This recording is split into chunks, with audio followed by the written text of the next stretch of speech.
Welcome to Backyard Plus. In this video we show you how to test the jet pump in a 2001 to 2009.5 hot spring spa. If you press the jet pump button and nothing happens or it makes a buzzing sound, you could have a bad GFI breaker, a bad jet pump, a bad motherboard, or even a bad heater relay board. Before we get started, let's go over the tools you will need. Tools you will need: multimeter, Phillips head screwdriver, and pliers. Step 1. Remove the equipment door and control box lid.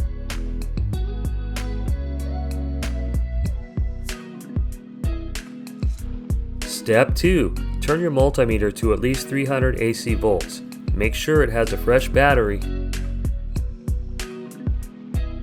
Step 3. Check the incoming voltage on the terminal block. You should have 115 to 120 volts between terminal 2 and 5, or 230 to 240 volts between terminal 2 and 4 if the spa is permanently wired for 230 volts. If the voltage is less than 110 or less than 220, it means you have a low voltage issue. It could be a bad GFI breaker.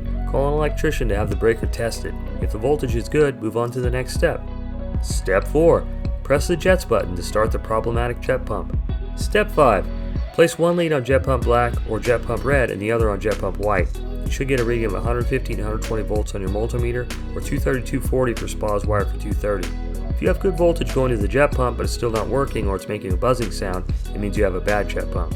Step 6. If you have no voltage or low voltage between jet pump black or red and jet pump white, check the voltage between the black, white, and red jumper wires going from the heater relay board to the motherboard. Step 7.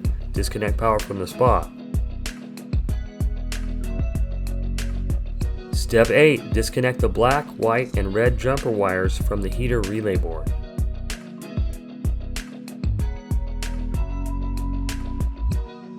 Step 9. Reconnect power to the spa.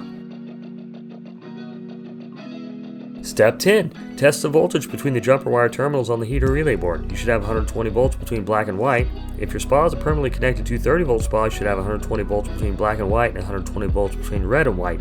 If you have good voltage going to the motherboard but no voltage going to the jet pump, it means you have a bad motherboard. If you have no voltage or low voltage going to the motherboard, it means you have a bad heater relay board.